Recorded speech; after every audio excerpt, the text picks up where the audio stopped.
گوڵباخەم کاتت باش دوای ئەنجامدانی نوێژی جەژنی قوربان ئێستا هاوڵاتیان گەڕاونەتەوە بۆ جەژنە پیرۆزە لە یەکتری و لە خزمان و لە دراوسەکانیان دوای ئەوەش کە جەژنی قوربان تایبەتمەندی کێویش کە هاوڵاتیان قوربانی دەکەن بەشێک لە هاوڵاتیانیش لە دوای جەژنەوە نوێژی جەژنەوە ئیدی دەست دەکەن بە قوربانیکردن ماوەی 4 ڕۆژ. پەیامی مامۆستایانی ئاینی بەڕێوەبەری ئەوقافی هەولێر چی دەبێت لەسەر قوربانیکردن لەگەڵ مامۆستا سەید صدق کە پەلانی زیاتر گفتوگۆ دەکەن مامۆستاگەن جەژنی پیرۆز بێ ئەم پەیامیەوە بە بۆنەی جەژنی قوربانەوە بە کورتی هاوڵاتیان تا چەند ڕێنمایی پابەندی ئەو ڕێنمایانە بن کە حکوومەت دایناوە. سەرەتا پیرۆزبای لەگەشت مسلمانانی کوردستان بە تایبەتی شاری هەولێری خۆشەویست دەکەین.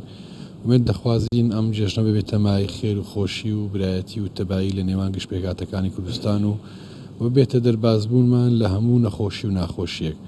بە تاکید قوربانی یەکێکە لە سونەتە گەورەکان لە ئیسلامدا و خەڵک بە تایبەتی لە شاری هەولێر ساڵانە قوربانیشی زۆر دەکاتن.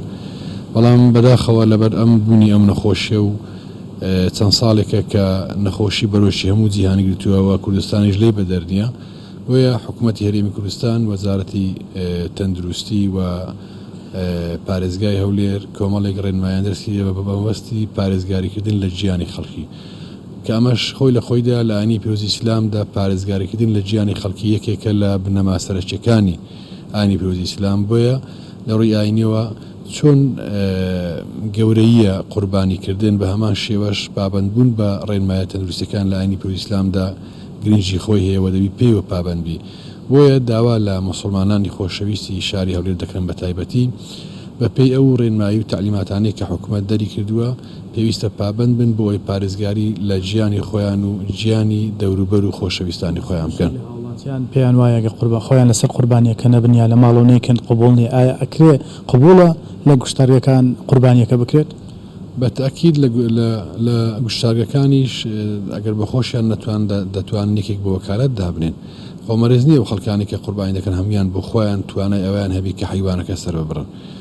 بە هەمان شێوە تۆ ئەگەر لە ماڵەوەش سەری حیوانەکە ببڕی هەر قەسابەکە دەیبڕی خۆ تۆ نایبڕی تەنیا تۆ لە دیاری ڕاوەستای پێی دەڵێ ینی دوعاکان دەخوێنی و یاخود پێی دەڵێ کە ئەم قوربانیە بۆ فلانە کەسە.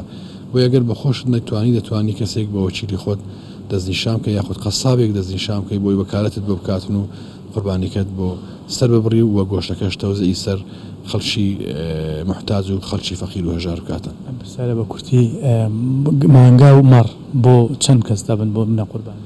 خۆی حیوانی بچووک بۆ یەک کەس دەبێتن بەڵام هەندێک لە عولەمایان دەفەرمون دەتوانی بۆ خانەوادەی خۆت ناوی خانەوادەی خۆت دەبینی و حیوانی گەورەش بۆ 7 کەس دەبیت. بەڵێ گوڵباخ منەگەڕێمە لای تۆ ئەمە پەیامی مامۆستایانیانی بوو سەبارەت بە جەژن و قوربانیکردن و ڕێکا بۆ چۆن بتوانن خۆیان پارێزن و ڕێنمایەکانیش جێبەجێ بکەن.